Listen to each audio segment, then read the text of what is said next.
আপনাদের যখন বাচ্চার উপরে রেগে যাচ্ছেন, যখন রাগটা ঠান্ডা হয়ে যাচ্ছে, তারপরে একটু ঠান্ডা মাথায় ভাবুন তো যে আপনি সেই সময় বাচ্চা শুধু দুষ্টুমি করেছে বলেই বাচ্চার উপর অত রেগে গেলেন? নাকি এর পেছনে ব্যাকগ্রাউন্ডে অন্য কোনো কারণ ছিল? এই কারণগুলো আপনার মধ্যে ছিল না তো? যে আপনার সাথে কেউ খারাপ ব্যবহার করেছে, তার রাগটা আপনি বাচ্চার উপর ঝাড়লেন। অথবা আপনার আজকে অফিসে ভীষণ চাপ গেছে, মানসিক ভীষণ একটা স্ট্রেস ছিল। সেই মেন্টাল স্ট্রেস থেকে বাচ্চাটা সামান্য দুষ্টুমি করেছে বলে আপনি বাচ্চাটার উপরে চেঁচামেচি করলেন বা মারলেন। অথবা আপনার খুব খিদে পেয়েছে বা আপনি খুব টায়ার্ড ছিলেন। এই কারণগুলো এর পেছনে ছিল না তো? এরকম অনেক কারণ কিন্তু বন্ধুরা আমাদের বাবা-মায়েদের মধ্যে কিন্তু চলতে থাকে ব্যাকগ্রাউন্ডে।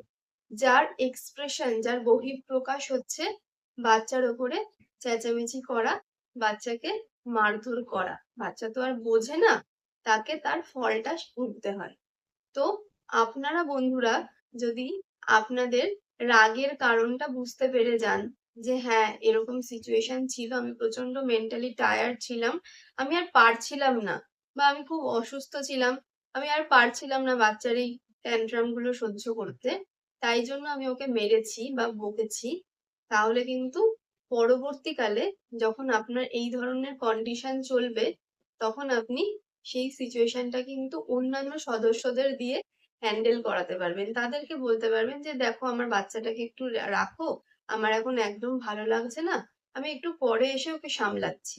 এইভাবে আপনি বলে সেই সিচুয়েশনটাকে কিন্তু কাটাতে পারবেন। তাহলে বাচ্চার উপরে আপনার যে রাগটা, আপনার যে সিচুয়েশনটা বাচ্চার উপরে এফেক্ট ফেলছিল, সেটা কিন্তু আর হবে না।